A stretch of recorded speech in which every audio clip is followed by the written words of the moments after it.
Arratsaldeon, ezer baino lehen, hirugarrenan hasi hitz egiten, jesarrita, eta jesarrita egoteak batzutan eroten hau pizkatxo bat aspergarriago izatera, ez dakit. Ia ez nazen oso nekagarria gertatzen. Ezer baino lehen, eskerrik asko beti bezala, Biltzarre, euren partetik eragile egon diranak eta gero Krutigen lagunak edo ekimen horretan zauzien pertsonei, bai? Bueno, ni oso kuriosoa nazelan heldu nazen Krutigi buruz bizkatxo bat sakontzera edo aztertzera edo ez dakit. Ni egia esan nengoen oso ikerketa desbardin eta arraro bat egiten absurdu existentzialari buruz, ez dauka zerikusiriko honegaz. Eta orduan, garai horretan, bota eustien gonbite euskeraren jatorriaren erakundetik hitz egiteko Krutbigen karaldeari buruz. En fin, nengoenetik oso urrun. Eta, bueno, Krutbig bete izan dut gustoko, oso pertsona originala, desberdina, eta, bueno, bale, tira, hitz egingo dut horri buruz. Bueno, eta ara non, nik absurdo existentzialari buruz idazten ari nintzen horretan, oso zaila gertatzen ari zitzaidan zitak lortzea. Edozein artikulu zientifikoetan oso garrantzitsua dira zitak eta referentziak eta bar, ezta? Bueno, absurdo existentziala definitu daiteke, baina zaila dira zitak edo referentziak lortzea, ezta? Hor daukagu Camus, Frances eta bar, baina zehazki zer da oso zaila zen, ezta?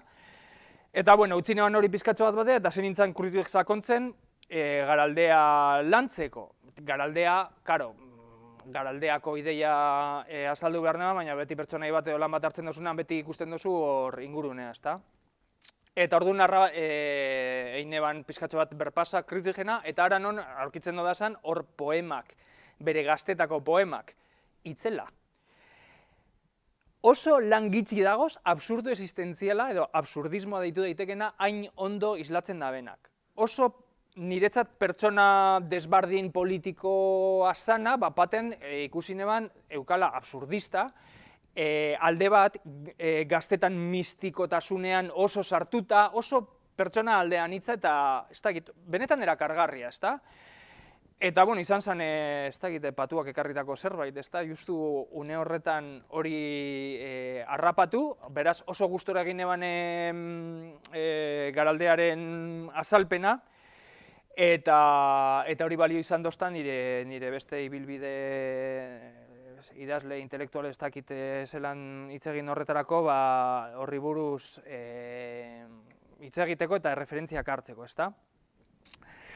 Bueno, egia esan, gauza bat dago, ez daukadana bat ere gustoko gauzak errepikatzea, hori garaldeako izan zen orain dela hilabete batzuk, baina nekatzen nau asko gauzak errepikatzeak, orduan, azalduko dautzuet pizkatxo bat garaldeari buruz berak egiten dauan hurbilpena, baina zain beste argudio linguistikoetan, hori da igual aurrekoan gehiago landu neban, euskararen jatorriko testuinguru horretan egoalako, baina gaurkoak emoten dagokera pizkatxo batera zabalagoan eta lasaiagoan hitz egiteko berari buruz, ezta? Berari buruz eta ideia honi buruz.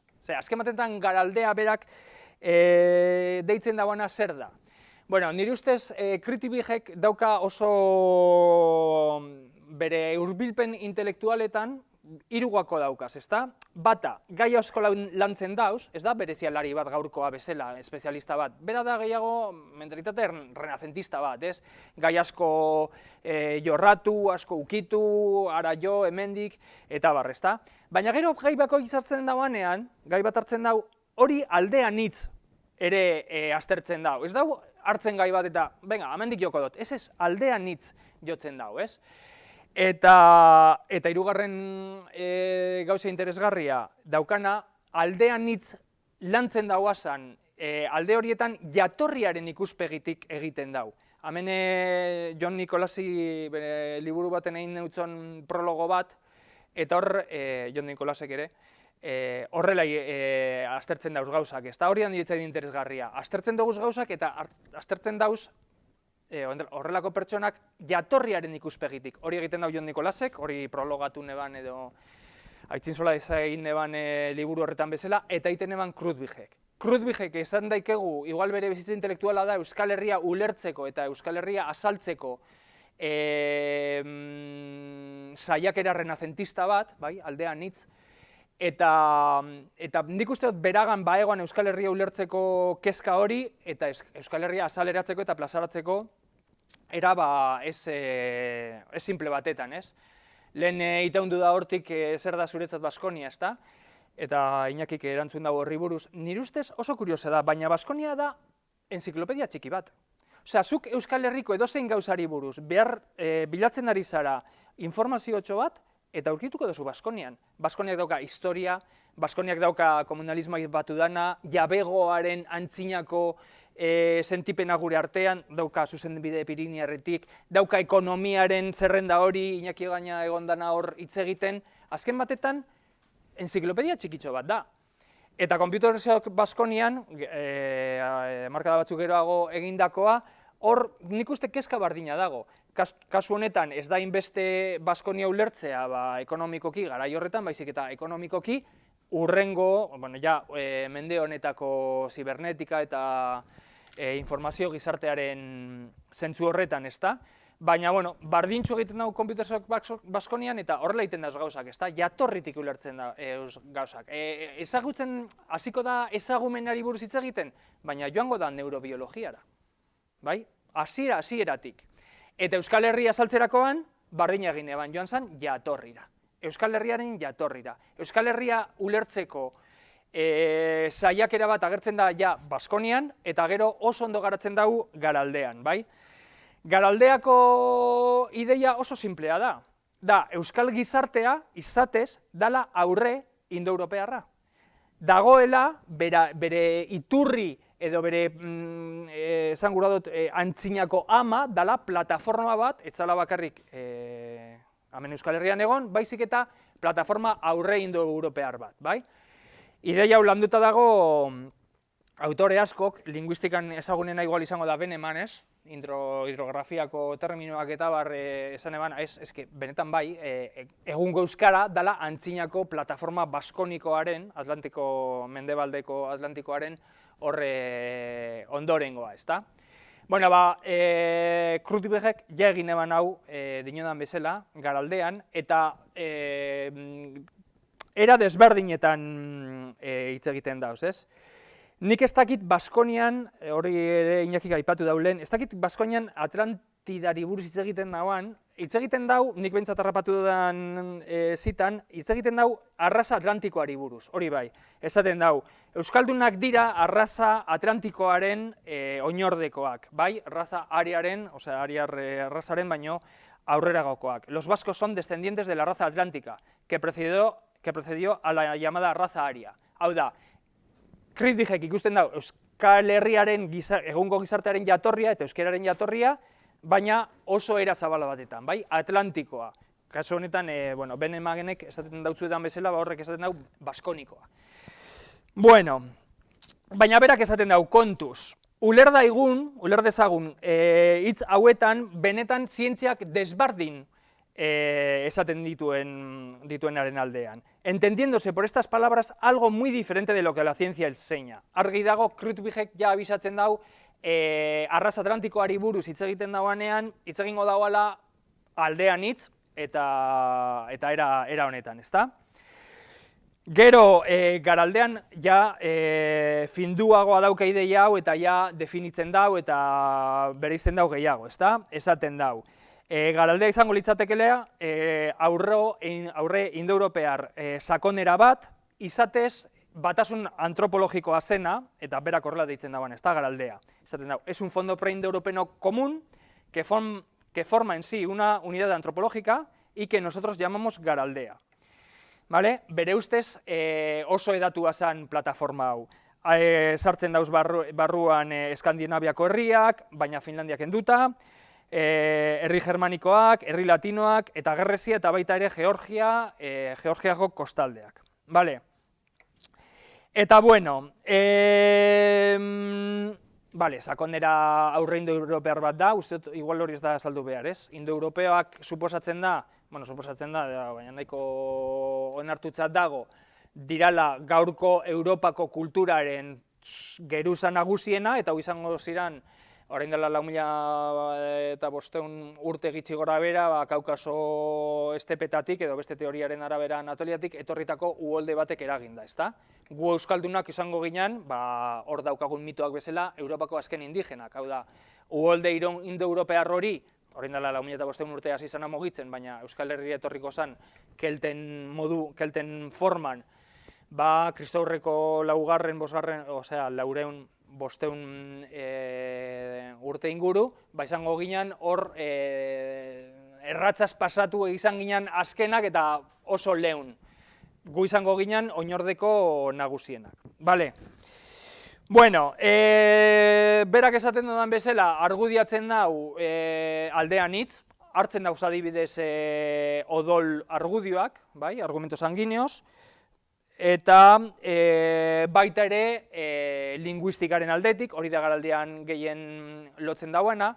Bueno, esan dudan bezala, aldean hitz argudiatzen dau, odol asuntoak adibidez aipatzen dauz, gaur hori haplogrupoekin eta argudiatzen da, hori reloj molekularra erabiliz, garai horretan odol tipoen arabera eta eta berak egiten da horko mapa bezalako bat, eta horra errapatzen dago antzinako euskaldunen arbasoak zeintzuk izango litzateke esan, bai?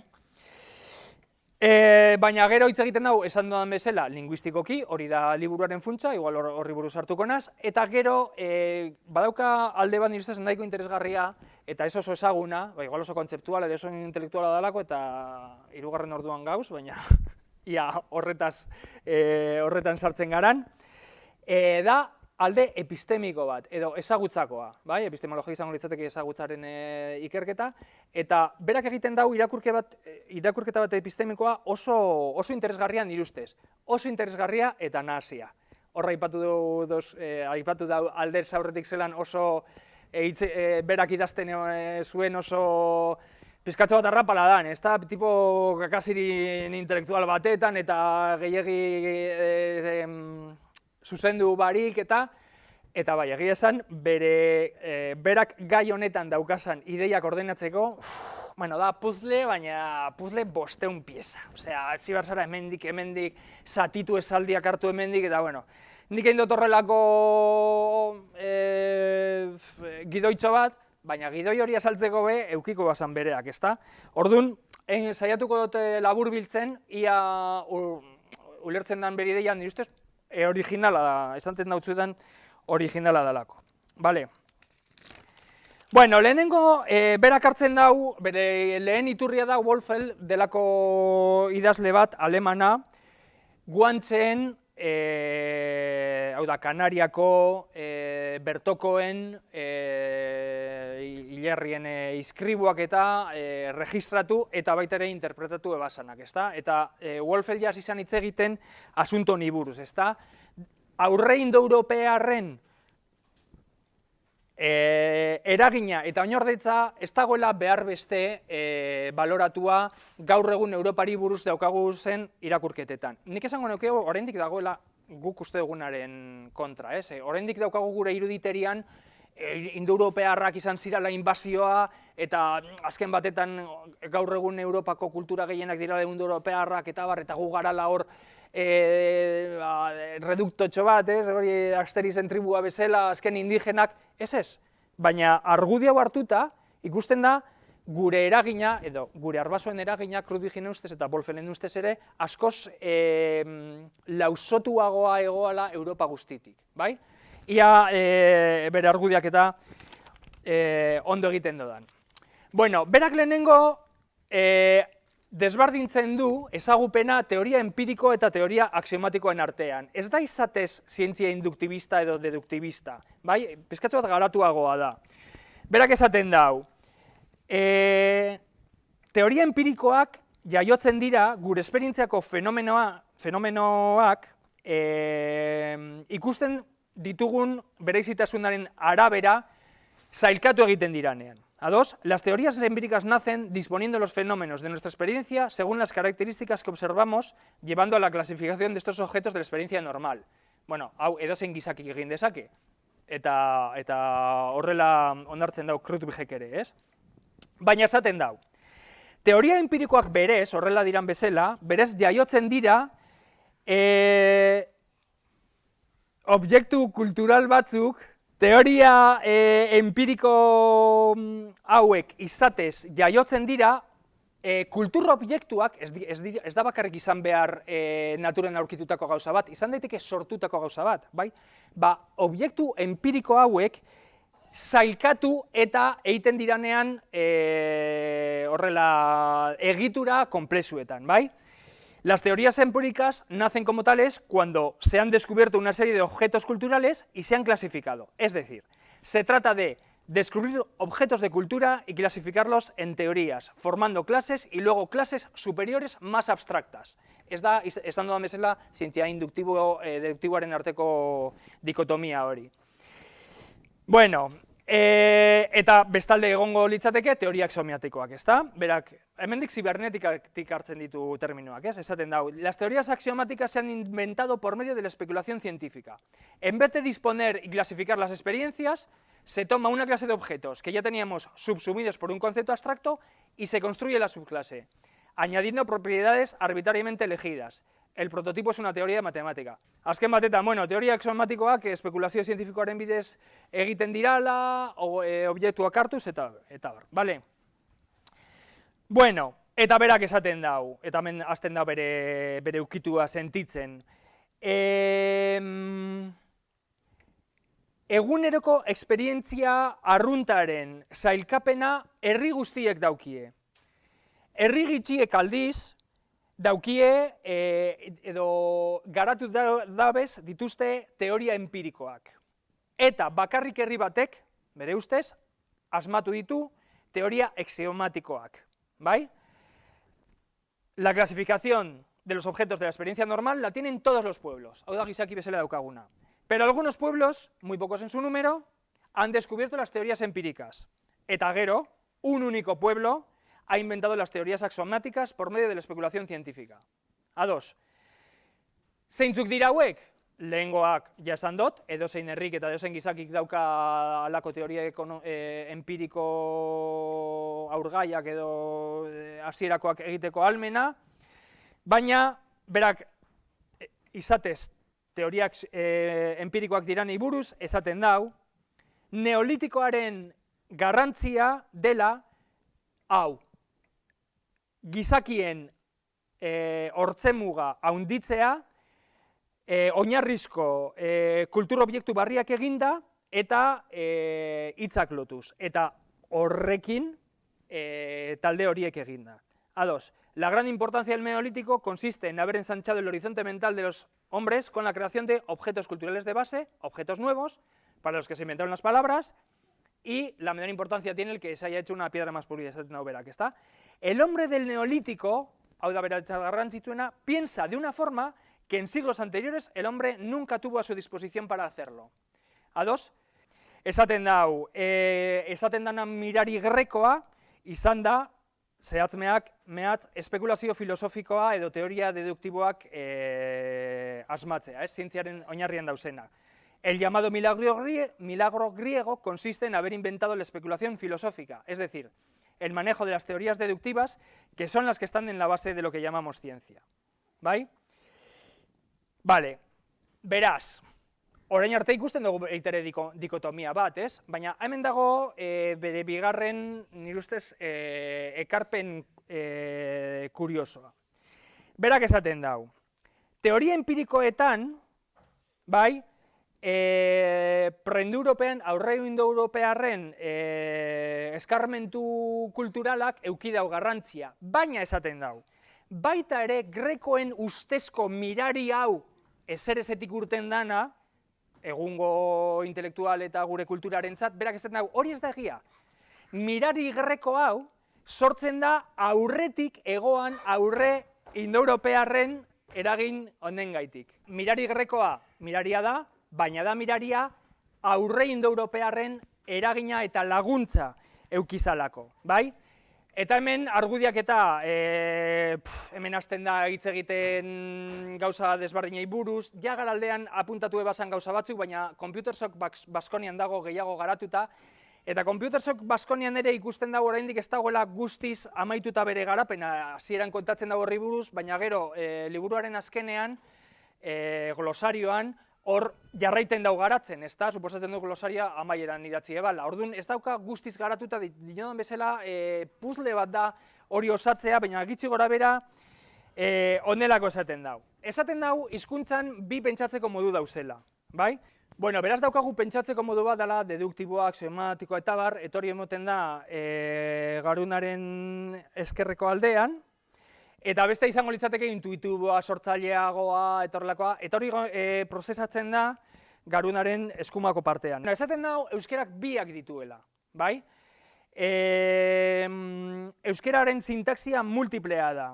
Alde batetik dauka euskerak japonieraz edo hizkuntza turtikoetan erabiltzen dan bezalako ordena erabiltzea, ezta? Eta emoten dago adibidezela Altubek bere erdirismoz lanean hori dala rekomentatzen dauan sintaxia, ezta? Euskeran egongo litzateke gehiago mendebaldeko euskalkietan.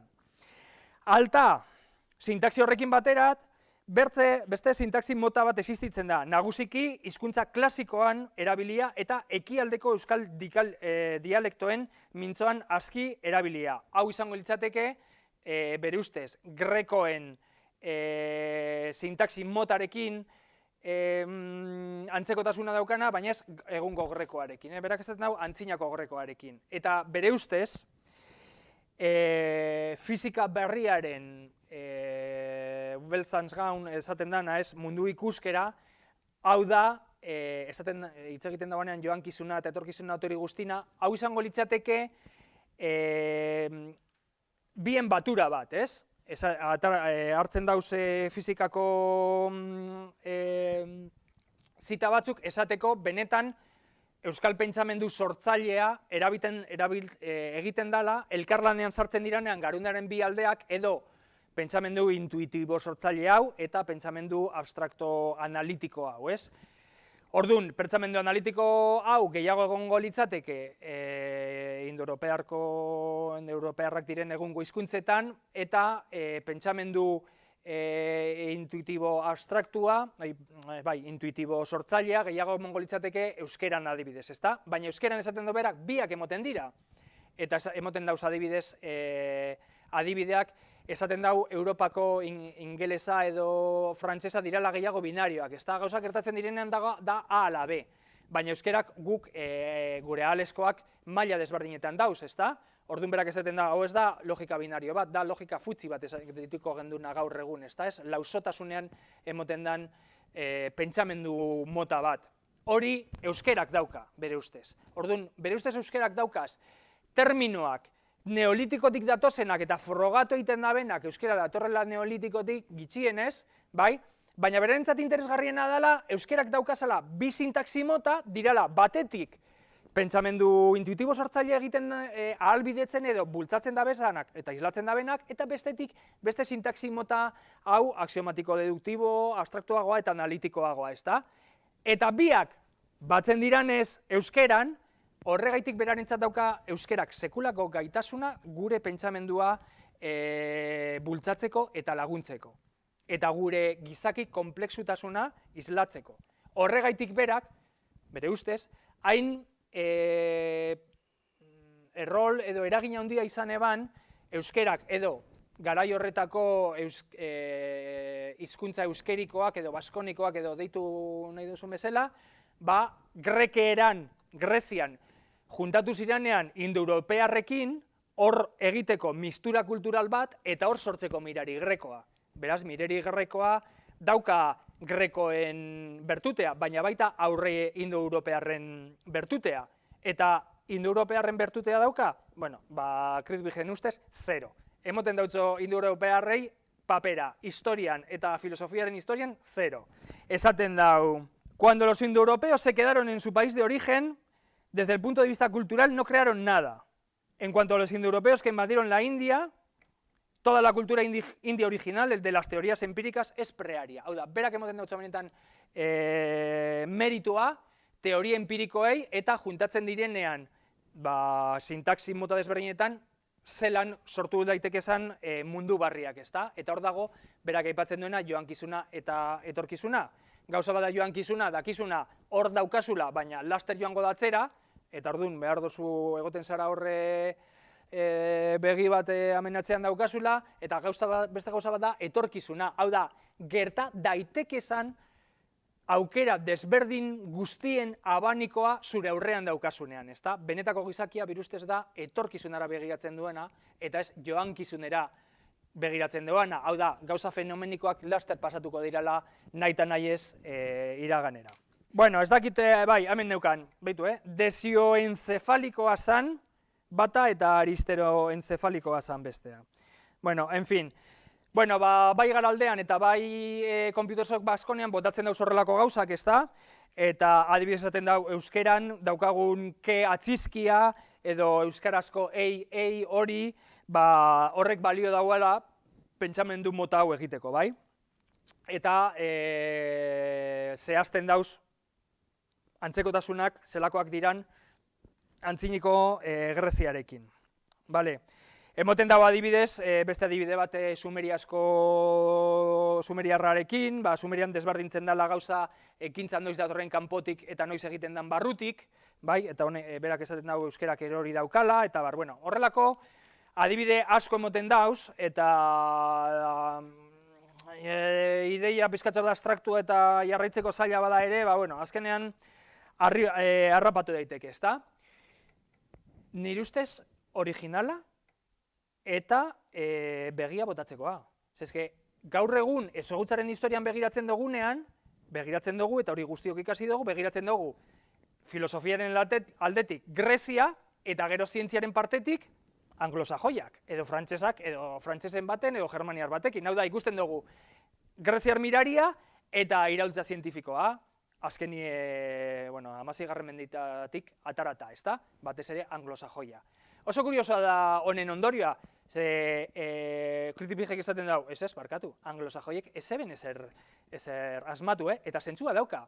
Hau da, neolitikoaren adimenak egiten dauz teoria axiomatikoak, bai, gauza gailu barriak asmatzerakoan, eta berak esaten dau, anglosajoiek eta iraultza zientifikoan etzan ezer barririk egin. Asmatu ziren gauza barriak, eta egin ziren teoriko empiriko barriak, baina izatez teoria empirikotasunak teoria empirikoak egiteko ahalmena benetan berak dio neolitikoaren eta megalitismoaren sorkuntza da. Beraz, euskaldunen arbasoren garaiko sorkuntza da, eta guk daukagun meritua, guk dinot etnia gisa, leinu gisa, kultura gisa, identitate gisa, deitu gura dozun bezala, baina berak esaten dugu, guk daukagun meritua dela, egon ginala presente mirari bi horietan. Bai, neolitikoaren mirari teoria empirikoena, eta bai Greziako mirariena ja sortu zanean pentsamendu elaboratua, teoria empirikoak eta teoria axiomatikoak batuz. Bai? Dinodan bezala, nire ustez da ideia iraultzaile bat, mitologian bai egiten dira horrelako irakurketak. Mitologian bai ikusten da dagoela mitologia indoeuropear bat, bai, Zeus eta Abarre zeruan dauzenak eta patriarkalak eta jerarkikoak direnak, eta, bueno, ja nahiko aurreratua dago azterketa mitologikoa jakiteko mitologia indoeuropearren barruan dagoela geruza bat nahiko potentea aurre indoeuropearra dana, ezta? Gure mitologian da 10tik 10, gure mitologian da 10tik 10, ez da jainkosa bat, baina naturaren pertsonifikazio bat, eta erlazioak ez dira jerarkikoak, oso emakumezkoa da, amatasunarekin lotuta, hau argi dago mitologia aurre indoeuropearra dala, guretzat da mitologiaren 10tik 10, baina ja ikusi da indoeuropar mitologian, bai, mitologia celeste, patriarkal, jerarkikoetan, dagoela geruza hori, ez? Kritipiek gainera idatzi eban honi buruz, ere, artikulotxo batetan, lo intuitibo, usteoz deitzen zala, lo intuitibo y lo esoteriko en la filosofia griega, horrelako zerbait. Ez dago hitz egiten, baina oso nabaria dau, Greziako mitologian dau zez, baina aurretik dago gea eta barrez, lurra eta hori guztia, ezta?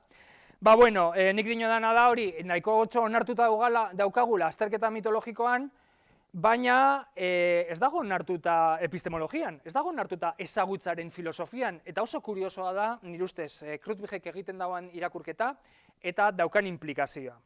Bai, jarraitu nahi zuen arte? Gehiagin nekatu gabe? Bueno, jakiteko ze pertsona interesgarria eta originala zan Krutwig, ezta? Hau da, orain arteko abstraktuena, ez dakit, nahi duzuen guztia, eta bueno, ez dakit aspergarria gertatu da nala ez, baina aspergarria da hori desarilkatzea eta berriz lotzea oso gustuko ez badaukazu, nire kasuan bezala, baina hemendik ateratzen dauz hainbat eragin, eta hainbat ondorio, bai? Adibidez, gizakiari emoten dautzon garrantzia.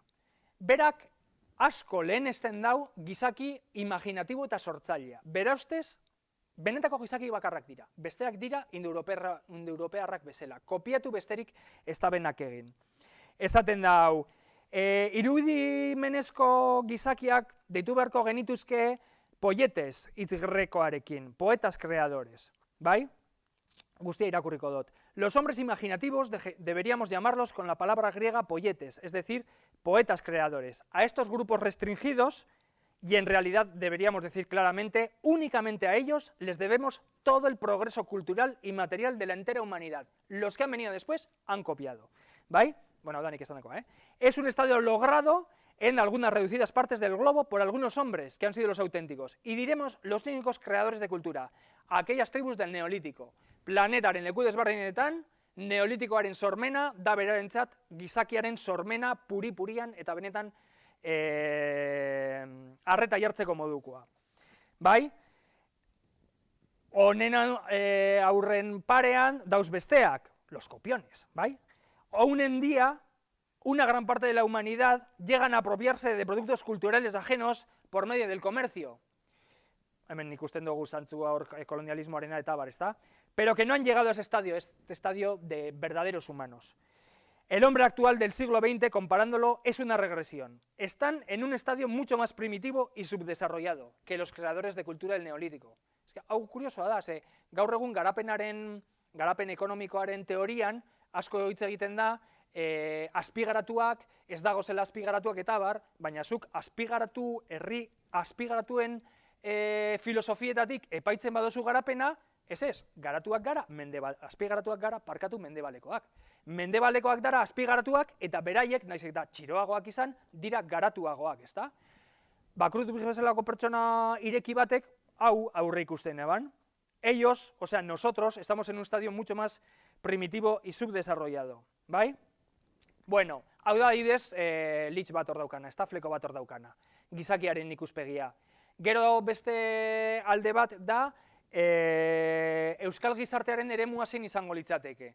Berak egiten dau banaketa bat eta esaten dau, eske euskal gizartearen eremua da gehiago aurre indoeuropear eta gero mirari grekoarekin egindako hau, beraz, euskal gizartearen eremua izango litzateke, Euskaditik iparralderantz eta Greziarantz, ekialderantz, eta gero lotzen dau Espainiako kultura, gehiago, berak ez den dau, con la cultura mauritana y demás, eta de Hispanoamérica, lotzen dau beste mundu kultural batetan.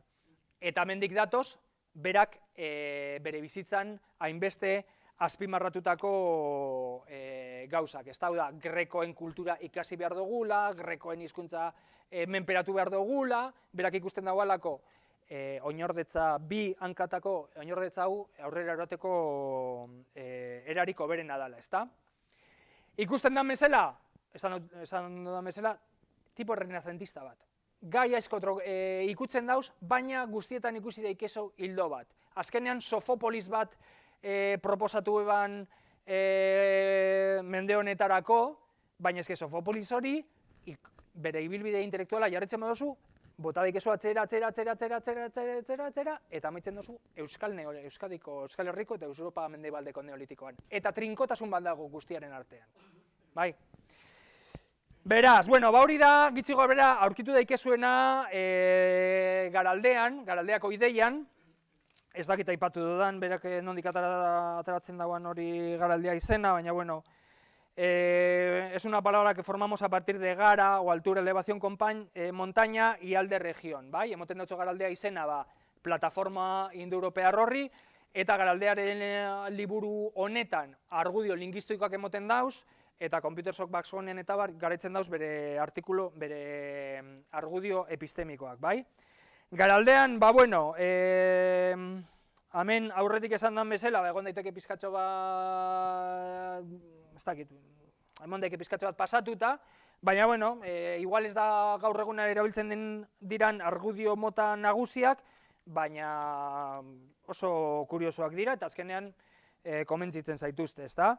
Berak hartzen da, hitz egiten da hor antzinako laberintuei buruz, emoten dauz adibideak, egiten dau hiztegi bat guantxe eta euskeraren artean parekotasunak bilatuz, hori argudiatzeko, bai, hegoaldetik aintzin euskal gizarte hori, alterantiar gizarte hori oso edatuta egoala, baina gero botatzen dauz ere esan dudan bezala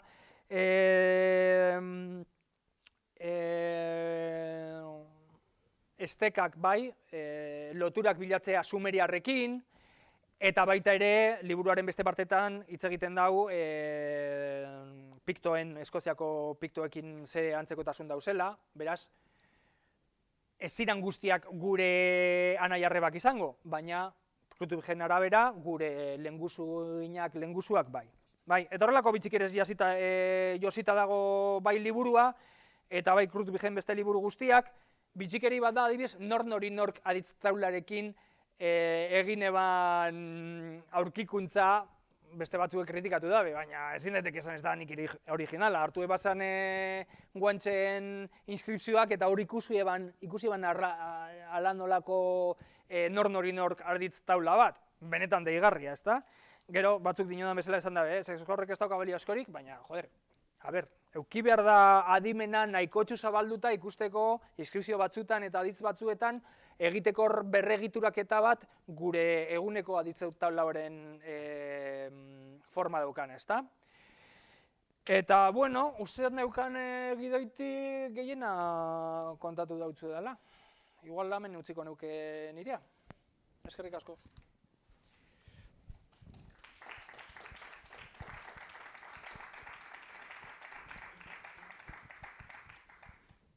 Oso ondo ikusi eban hizkuntzaren aberastasuna neolitikoan, izan zen iraultza laborantza eta hori, ganaderoa eta laborantza, orduan hizkuntza egokitu zen behar izan berrietara eta sortu zuen erro berriak. Erro horiek dira sahariarrak, sahariarrak izan ziren Sahara berdekoak lehen nekazaritza eta sortu zutenak, gero sahariarrak Mediterraneora ekarri zituzten, da hor sartzen da Sumeria, eta hauen orduan euskara eta euska Sahararren erroak, eta horregaitita zenide Sumeriakoekin da beste guztiekin, Armenia eta pila bat. Orduan, erro berriak hartu zituen euskerak Sahararren gandik, Sahara Mediterraneoa gandik, eta bere-bereen gandik, amazik. Orduan, amazikak dira Kanarietara joan ziren. Amazikak eta euskera dira aspalditik kideak, amaziken erroak dauzka euskerak, eta amazik eta euskadi kultura zaubeterre hauek Mauritan izena dauka kapsien zaubeterre kultura, harremanak egon ziren bere-bereekin zaubeterre, Akitania eta hauekin. Akitania eta bere-berek, amazik. Orduan, harreman sakona izan zen. Haiek ekarri zuten zeramika berria, lehengoa, kanpaiformako zeramika, Europara, eta orduan egon zen harreman sakona, lehen ere egon ziren harremanak Solutrense eta Kapsien antzinakoa. Baina orain izan zen harreman handia, mesolitikoan. Orduan, horre igartzen da euskeran, adibidez, asperenduarekin pasatzen dela guturalera ge. Hori da Amazigen eraginez. Amazigen eraginez izan zen Iberian ere, baina hemen argi ikusten da euskera pasatzen delako azperen duen atxetik gera. Bueno, hori azpimarratzeko kultura bere Amazik zelako importantzia eduki zuen. Hori igual eta horiek izan ziren batez ere Kanari eta joan zirenak, eta orduan Kanariarrak baukate zenidetasun euskera ekin da horregaitik. Osea, daukala euskera eta Amazigen lotura gaitik. Hori da neolitikoko asuntoa. Baina benetan poesia entzutenak izan ziren kobetakoak. Osea, benetan poetak eta sortzaileak izan ziren akitaniera. Akitaniera deitzen dut, ez Atlantia, akitania zabala hori izan zen. Dordoñatik hasi eta Asturias eraino. Koben eremua. Orduan, benetako poema hori hizkuntza eraiki zutenak bai empirikoki eta bai axiomatikoki eta pentsaera sakonarekin izan ziren Akitania zabaleko jendea. Eta izan zen, nik uste dut, hizkuntza zori sortu zutenak eta transmitu zutenak emakumeak izan ziren. Hizkuntzan beran euskeran agertzen da hori, adibidez, esne hitza ziene da nire likidoa. Nire likidoa. Orduan, emakumeak izan ziren koben atarietan hizkuntza sortu zutenak eta transmititu zutenak. Hori plataforma oso zabala hori da emigratu zutenean madalenensiak Europa despopulatu batetik heldu ziren bai Georgia Kaukasora eta Jenisei aldira ere bai.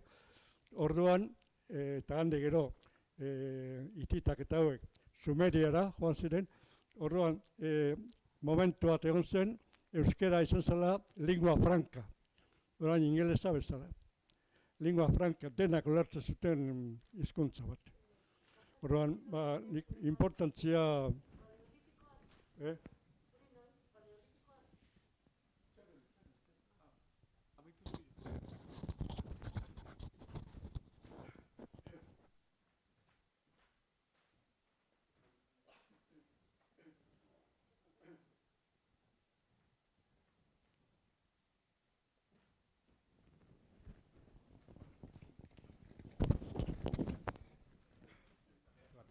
Hor, gizarte aurre indoeuropar hortan, mitiko xamarra pixkat deskribatu dezuna, ez dakit naturarekin harmonian eta hierarkiari gabe, komunalismoa eta hola, matriarkalismoa neurri batean ere, lehen Iñakik esan du patriarkalismo hitza erabili duela Baskonian, matriarkalismo ere agertzen da hola ez.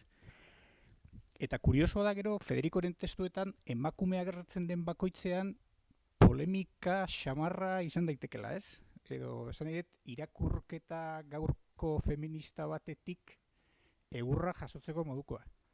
Horra, karo, balore horietan edo balio horietan oinarrituta baldin badago, pixkator krak ez du egiten? Berak ez dago hainbeste oinarritzen hor, Nik azaltzerakoan bi eredu desberdin dirala, baina hau ez da dikotomia bat, dikotomia ez dauki zentzurik. Baina bai, antza guztien arabera, eta aztarna bat da adibidez hori euskal mitologia, bai gizarte aurre indoeuropearra zala lurtarra, amatasunean hildotuta eta hierarkikoa, hori oso argi dago gure mitologian, eta hauena eta aldiz indoeuropearrena guztiz kontrako, ezta?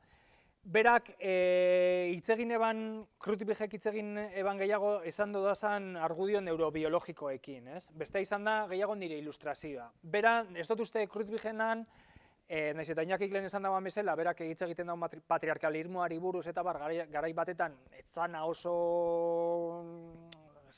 askorik emoten, ez dut uste bere erro bat danik. Eta berak honi buruz ez eman idatzi. Hori da nik erabili doana, testu inguratzeko eta bere asuntoa, ezta. Gero ja, emakume alderi buruz, Kruzbigen genero ikuspegiari buruz, ez dakit. Eta hori da esan daikedan oberena, ez dakit, esan gura dut. Behintzat, hau esan izan bere iturrietariko bat. Eta bai, Josu, orain hitz egin dago Oskar Arantzabalek, Josu Naberenek hitz egin dago aurretik, niretzat egietan be bai. Ni gehiago betetzen nau, paleolitoan izan zen iraultza epistemikoa, edo errepresentazioa, hizkuntza eta bar, ni ustez hori bai da askoz fuerteagoa, neolitikoan emon zen berak inbeste garrantzi moten dautu zen teoria empirikoai, ezta? Osea, nire ustez neolitikoan harrapatzea egur bat, egitea 3 marra, eta 3 marra horiek izatea, ez dakize mamut, bufalo, ez dakizerren simboloa, hor da nire uste sekulako iraultza. Eta hau gainditzen daun neolitikoak? Ez gehiegi. Zango da, niretzat iraultza epistemiko ezagumeneko benetan txundituta gelditzeko modukoa gehiago izan zen paleolitikoan, ez da? Baina, Kruzbig fijatu zen neolitikoan. Kruzbigen garaian adibidez, kontutan eduki behar da, labar arteari buruz egindako ikerketak ez zirala hain garatuak. Orain badakigu labar horretan zer dago, ze abstraktotasun maila eta ze komplexutasun maila dagoen, ezta? Baina bere garaian igualitzen nahi beste agertzen, eta bera fijatu zen neolitikoan. Batek daki, igual gaur egun fijatuko zen paleolitikoan.